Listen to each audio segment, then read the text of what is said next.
ready, right. Tess? Great, thank you. So are you going to be... Okay. So we need to get into position. I'm on the side. Tess, you can stand here. I think for this you ought to stand together. You're not going to get a disease by standing together. We'll speak. yeah. Because your voice is going that Right. way. And we need Tess. Is one of you reading the demands? Is that part of what we want to have done? Tess, are you ready? You can join in. We can talk later. Your name is Tess? Yeah, we can. Yeah, I strongly suggest getting in closer if you don't mind. Okay, what are we doing? I'm ready. trying not to. Let me see. You guys have the protocol for Oh, this. me? Okay. And we have, where's Glenn's husband? Somebody... Does anybody know where Jim is? Jim? Thank you. This is Jim. And we're ready to roll. I think we're all here. Who is starting? Yeah. Is Never Again starting us up? That's Tess and Melinda did this. I'm not party to this. Who wants to go first? Oh, it doesn't matter to me. You want to go first? Sure. Yeah, get it started. Okay. Yeah. And I think when you're speaking, lower your mask to speak. Okay. So, hello everyone. My name is Melinda. Come on in closer and speak up, Melinda. Okay, You got to sorry. really project. Yeah. So my name is Melinda. I'm with Never Again Action New Hampshire. So those of you who aren't familiar with us, we're basically a new group here in New Hampshire, and we're calling for the release of the civilly detained immigrants at Stratford County Jail. We've been having weekly car rallies at the Stratford County Jail since April. Today we're proud to announce that we're delivering our petition with over 1,000 signatures to Governor Sununu of concerned citizens who agree that the citizen or the immigrants should be released. We basically we would be calling for the release of these people even if we weren't in the middle of a pandemic. They really should not be incarcerated in the first place.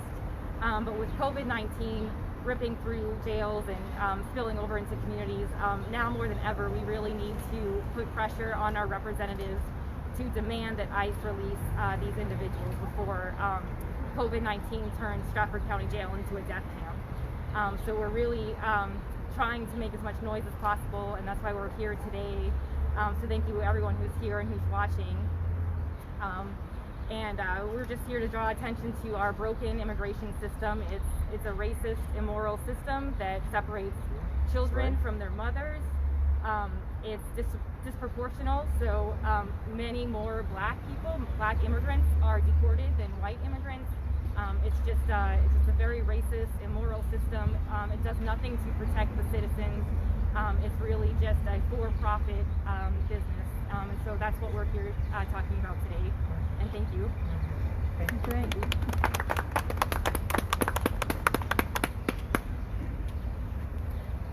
Glenn, come in. Wait, who's...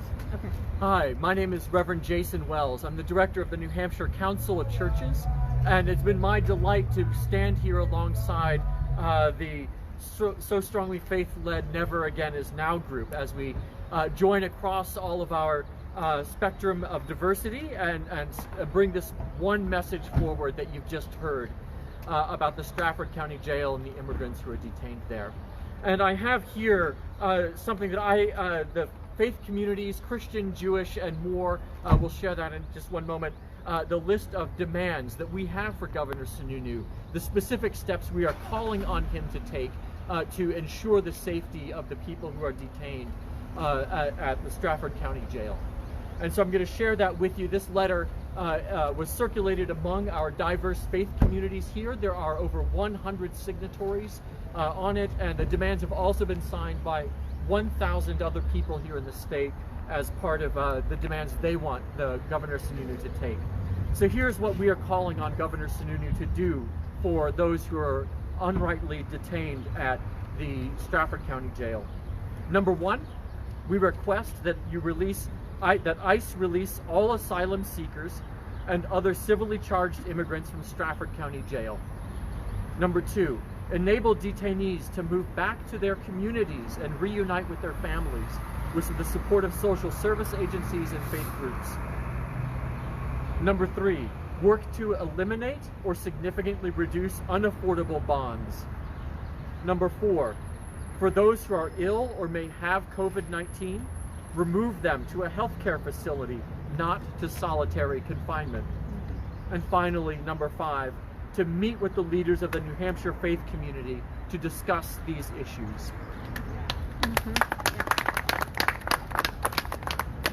These demands are consistent and flow right out of our deepest faith commitments. All of our faith stories, if it's the story of Abraham, of Moses, of Jesus or Paul, or the stories of migrants, of people who gave, we have the stories that are the commandments of God to treat foreigners as though we would treat our own families, that we want the same for others as we would want for ourselves, the basic golden rule to treat all people with the love, dignity, and respect we ourselves would want. And so that's the reason I think that so many faith leaders and faith community members signed on to this letter. And I want to share with these demands that we had signatories on the letter who themselves are American Baptist, they are Buddhist, they are Catholic, Episcopalian, they are Jewish, they are Muslim, they are Quaker, they are United Church of Christ, United Methodist, and Unitarian Universalist. This is not one person's set of demands. This is something that comes out of the diverse and deeply held faith commitments of people across this state. Thank you. Excellent. Yeah.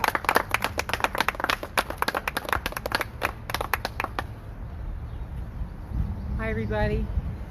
You know, like everybody, my family has its immigrant stories. But, you know, the truth is that my grandparents came here from other countries.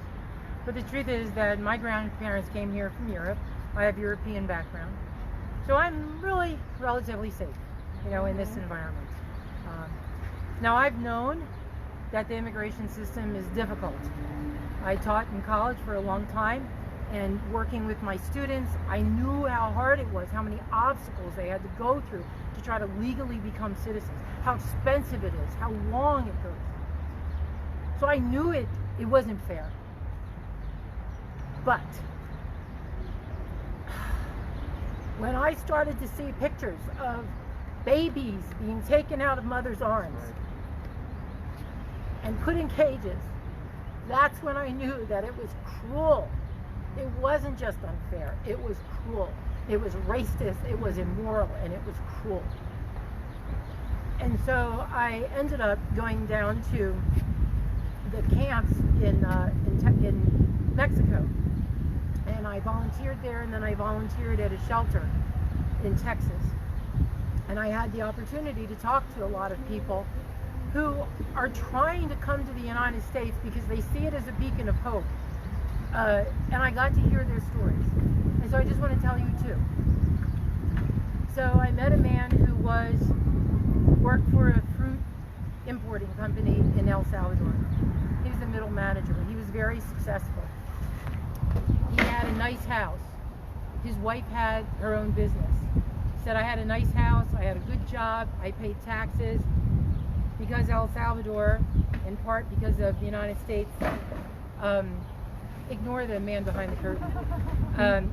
In part because the United States foreign policy, there's nobody to protect anyone or enforce the law in El Salvador. So he was the victim of extortion. He gave $20,000, he gave $30,000, he gave everything he had, and it was never enough. And then they threatened to kidnap his daughter and sell his 13-year-old daughter into sex trafficking. And they do it, you know? So he said to me, I did what any father would do. I ran to protect my daughter. What would you do? So he came to the United States, presented himself at a legal port of entry, did everything that's legal. And for that, he's going to be deported to Honduras, not even to his home country.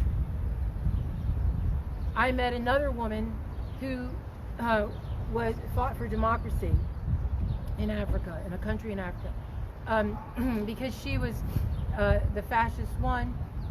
Her husband was murdered. She was beaten and raped. They threatened to murder her mother and her children. So she ran. She ran like anyone would run. And what really impressed me when I was in these camps was I expected to find bitterness.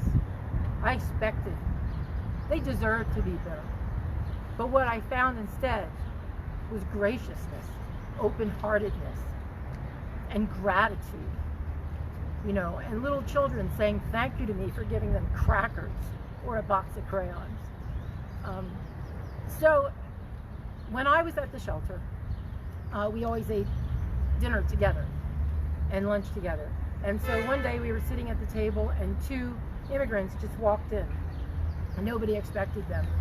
They'd just been granted asylum. They were from Sri Lanka. They walked in. And this shelter, this is the way it's run. Everybody said, oh, hello, sit down, eat with us. And the woman stood there for a minute, stock still, and then she broke down crying because she'd been walking for 6 months trying to get into the United States, and she was pregnant. You know what? There was room at the table there, and I think there's room at the table here. I don't believe that there's not enough resources and love for the people who want to come in here. There's room at the table. All we have to do is reprioritize. We can do this, and we can live up to what I thought America really was. Thank you. Okay. I'm clapping for myself. My name is Laura Aronson. I live in Manchester. I'm one of the organizers of Never Again Action, along with Tess and Melinda and one of our members who's not here today. I got involved in Never Again Action because it was really clear to me that the issues of lack of welcome and alienation and even abuse and indirect killing of immigrants by our country is directly related to my history as a Jew. As Jews, we have a very clear memory. The source of Never Again is in the Holocaust. We know what happens when an entire group of people is villainized, demonized, treated as less than human, and justified for murder, dispossession, exile, and worse. We know from our history the signs of what happens, and we know that this is the beginning of degradation of our entire society. We know, going back thousands of years, what it's like to be dispossessed. We know from our Bible that says, all the way going back to Leviticus, that you shall treat the stranger and the guest in your land the same as you would treat the native person. This is something that God orders us to do in unequivocal language, and the prophets also reinforce that. As a Jew, there is no way that I could not respond to this emergency in our country. I cannot look away. As the name of this art exhibit behind us says, don't look away.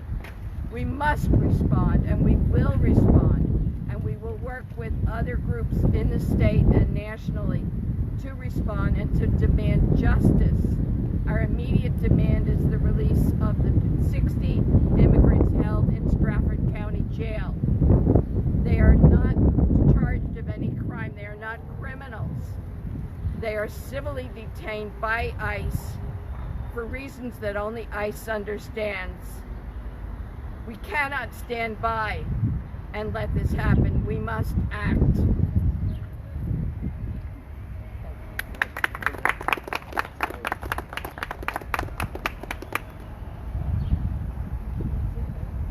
Thank you, everyone. Thank you for being here to listen to us.